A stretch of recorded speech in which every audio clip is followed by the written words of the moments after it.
The major antagonist for Bayonetta 3 was name-dropped and exposed by my own government. Who would have thought? Which could hint the return of a familiar face. And we even found a connection to Edgar Allan Poe's 1884 poem Dreamland, where there are a few eerie coincidences. Stop right there. If you do not want to be spoiled for Bayonetta 3, I'm going to give you the chance right now. I'm literally sacrificing my watch time percentage for you guys, but really, spoiler warning, spoiler warning, spoiler warning. Some of the new information that I'm about to explain was not in the latest trailer. A huge thanks to Lambchop, who found this tweet in our Discord, but the credit goes to Ursur, who was also the one who rediscovered that Ursur flying object from Bayonetta 1, who found this on the Australian classification page for Bayonetta 3. Bayonetta 3 is an action-adventure game in which human characters travel through a series of fantasy environments, battling monsters called homunculi, and here's where it gets interesting, an evil being known as Singularity. Players must make their way to an island, Thule, in order to prevent Singularity from destroying the known worlds. Thule, which could be based on Ultima Thule from medieval literature, is the ancient metaphorical meaning of any distant place located beyond the borders of the known world. It was commonly used to describe places nearest to the North Pole. In our world, it's been heavily debated to be Greenland, Iceland, Norway, you get the picture. However, in the Bayonetta lore, it could be this piece of land that Cereza and Viola land on, since Thule has the common notion of being a faraway land, and they are traveling way above the ocean line, which is almost airplane altitude. There is a real Thule Island on our planet that was named after this mythical concept, also known as Morel Island, which is located way down south near Antarctica. It is showing some icy terrain, which could be the same landform where Cereza and Viola were flying towards. Therefore, I am betting this is either Fimbulventr or Thule. But what is interesting is that in Edgar Allan Poe's poem Dreamland from 1844, it starts out with this stanza: "By a route obscure and lonely, haunted by ill angels only, where an eidolon named Night on a black throne reigns upright. I have reached these lands but newly, from an ultimate dim Thule, from a wild weird climb that lieth sublime, out of space, out of time." There is such a thing as a time and a place. Time. You have these four connections to Bayonetta, or at least the ones that I can see. Haunted by angels, Thule, and time. But most eerily, Eidolon, in which in ancient Greek literature is a spirit image of a living or dead person, a shade or phantom lookalike of the human form. However, one source does say that Eidolons were ghostly women created by Zeus from...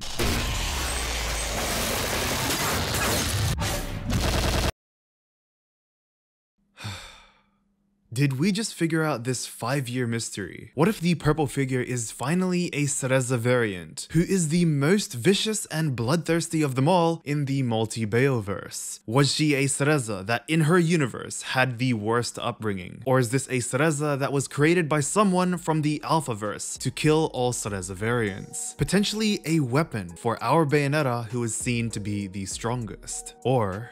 my favorite, is this a Cereza variant that was taught Lumen Sage magic instead of Umbran? A huge what if scenario, which is why the lightning effects are the same as what Baldur used in Bayonetta 1. I always thought of that Joy vs Bayonetta scene to be an unplanned foreshadowing, something that Kamiya has always had a plan for, but this is just a small little hint. But seriously, even I think the poem's connection to Thule is a huge stretch. But the stanza just by itself talks about the long journey to somewhere, at least literally, isolated, haunted by angels, only to finally encounter an eidolon named Night on a black throne, potentially in a dimension where time and space are irrelevant, maybe the Alphaverse. This is getting interesting. This is possibly the first link to the 2017 trailer's purple figure. Rest in peace to Eggman, Antonio, and Purple Radahn theories, even though I had fun thinking about y'all. There's like a ton of interpretations of Thule that you can find online, but the one I just explained was the, in a nutshell, very basic of what you'll most likely need to understand the premise of the game so far. However, the name drop of the major antagonist is what blew my mind. Doesn't Platinum Games or Nintendo screen this before they publish? These two aren't even necessary in discussing the classification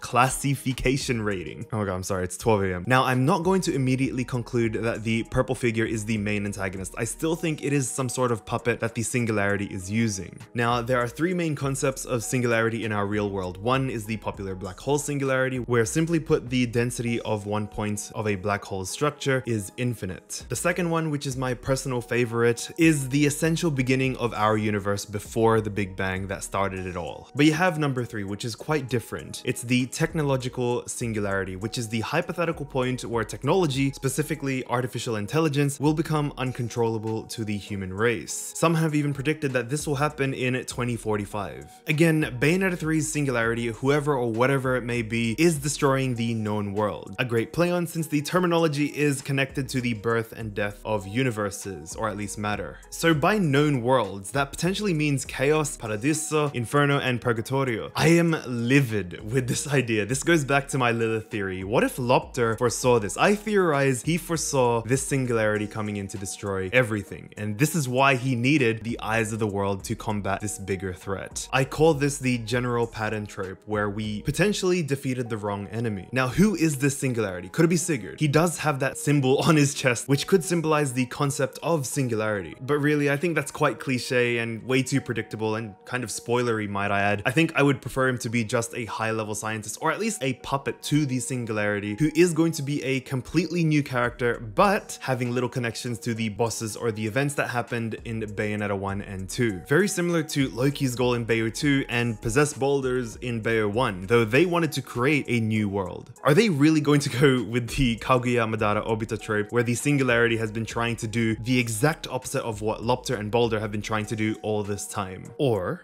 what if through Lopter and Boulder, the singularity made the trinity of realities vulnerable enough for them to finally come in when every realm is at its weakest? Because Radahn did once say, "It's getting harder and harder to tell the worlds apart." Could the ending of Bayonetta 2 be the time where the singularity, whoever that may be, says, "Fine. I'll do it myself."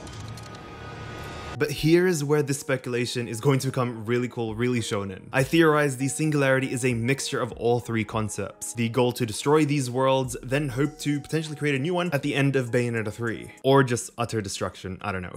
Either way, this is a highly intelligent being that is out of control. Heck, even put some Xenogears tropes in there and make the singularity an artificial intelligence that went mad. But moving on, this scene where they are flying somewhere on Cheshire is after they fought the singularity, or at least the puppet, for the very first time. They find out that the singularity is much stronger than the likes of Aesir, and Cereza knows someone that could help them out. A Dream Called Eternity, I know you're gonna love this. This is where potentially Loki, grown up, is seen sitting at Fimbulventr, who is waiting for Cereza and Viola, as he can sense a disturbance in chaos. Besides Loki, I swear they better cinematically showcase Radahn against this beyond Aesir level threat. This would be the perfect time, as the world is going to shift, to show who the strongest character in Bayonetta really is. I'm Rakan, and never get disheartened.